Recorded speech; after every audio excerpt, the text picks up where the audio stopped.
Hello, one and all. Today we are delighted to present our research on cybersecurity. We have covered topics such as firewalls, endpoint security, multi-factor authentication, and encryption algorithms. We hope that this presentation gives the audience a good understanding of cybersecurity. So, without any further ado, let's start by talking about firewalls.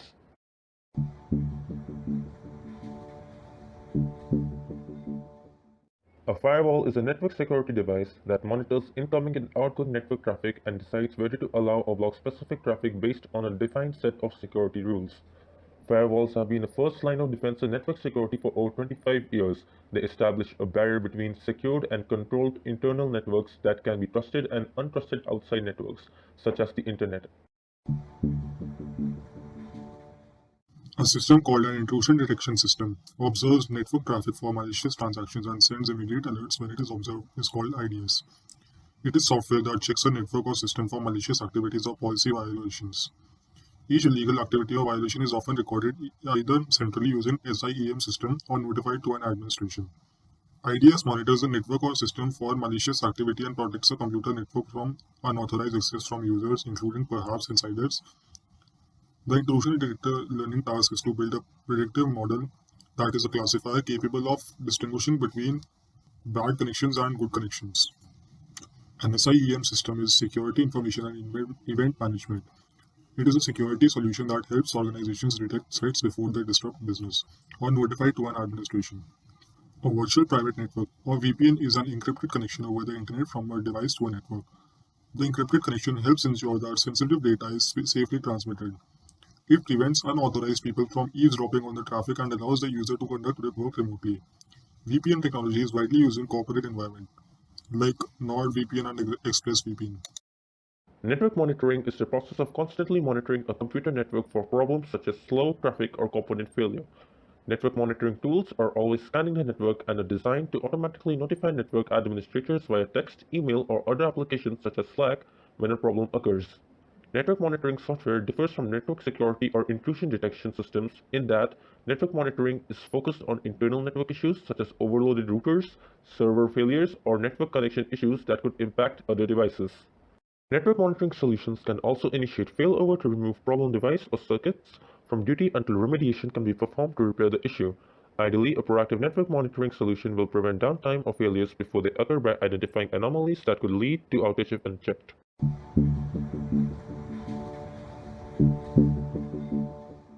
Endpoint security is the practice of safeguarding the data and workflows associated with the individual devices that connect to your network.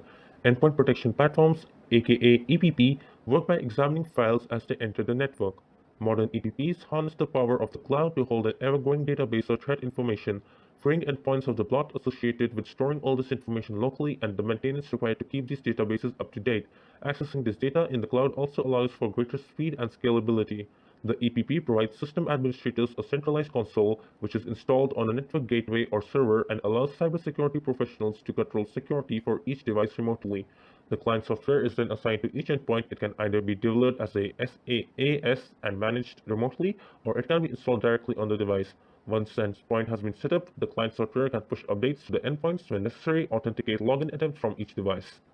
Antivirus is a kind of software used to prevent, scan, detect, and delete viruses from a computer. Once installed, most antivirus software runs automatically in the background to provide real-time protection against virus attacks. Comprehensive virus protection programs help protect your files and hardware from malware such as worms, Trojan horses, and spyware, and may also offer additional protection such as customizable firewalls and website blocking. Moving on to endpoint detection and response, which is EDR. Endpoint detection and response, EDR, also known as endpoint threat detection and response, ETDR, is an integrated endpoint security solution that combines real-time continuous monitoring and collection of endpoint data with rules-based automated response and analysis capabilities. The term was suggested by Anton Shuvakin at Gartner to describe emerging security systems that detect and investigate suspicious activities on hosts and endpoints, employing a high degree of automation to enable security teams to quickly identify and respond to threats. The primary function of an EDR security system is R2.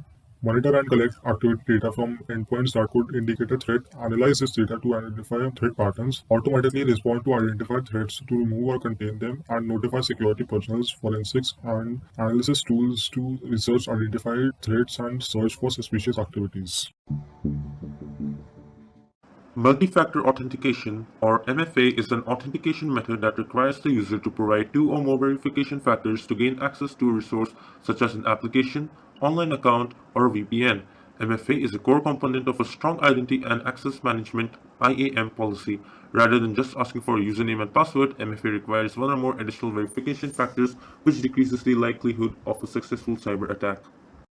We are showing you an example of Discord now where even if someone knows your mail ID and password, then they also need a 6-digit authentication code, which will only be available in your phone and refreshes after every 1 minute. Single sign-on, or SSO, is a session and user authentication service that permits a user to use one set of login credentials, for example, a username and password, to access multiple applications. SSO can be used by enterprises, small and mid-sized organizations, and individuals to ease the management of multiple credentials. SSO works based upon a trust relationship set up between an application known as a service provider and an identity provider like OneLogin. This trust relationship is often based upon a certificate that is exchanged between the identity provider and the service provider. The certificate can be used to sign identity information that is being sent from the identity provider to the service provider so that the service provider knows it is coming from a trusted source. In SSO, this identity data takes the form of tokens, which contains identifying bits of information about the user, like a user's email address or a username. Role-based access control, or RBAC, restricts network access based on a person's role within an organization and has become one of the main methods for advanced access control. The roles in RBAC refer to the levels of access that employees have to the network. Employees are only allowed to access the information necessary to effectively perform their job duties. Access can be based on several factors such as authority, responsibility, and job competency. In addition, access to computer resources can be limited to specific tasks such as the ability to view, create, or modify a file. As a result, lower-level employees usually do not have access to sensitive data if they do not need it to fulfill their responsibilities. This is especially helpful if you have many employees and use third parties and contractors that make it difficult to closely monitor network access. Using RBAC will help in securing your company's sensitive data in important applications. Through RBAC, you can control what end users can do at both broad and granular levels.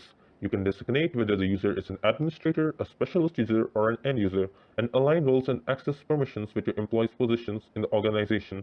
Permissions are allocated only with enough access as needed for employees to do their jobs. What if an end user's job changes? You may need to manually assign the role to another user, or you can also assign roles to a role group or use a role assignment policy to add or remove members of a role group.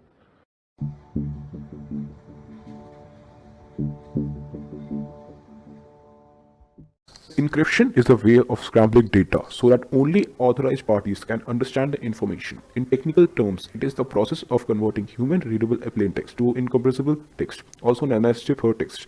In simple terms, encryption takes readable data and alters it so that it can appear random. Encryption requires the use of cryptographic key, a set of mathematical values that both the sender and the recipient of an encrypted message agrees on. Encryption is a mathematical process that alters data using an encryption algorithm and a key. Imagine if Alice sends the message to Bob, with the message being hello, but she replaces each letter in a message with the letter that comes later in the alphabet. Instead of hello, her message now reads J, G, N, and Q.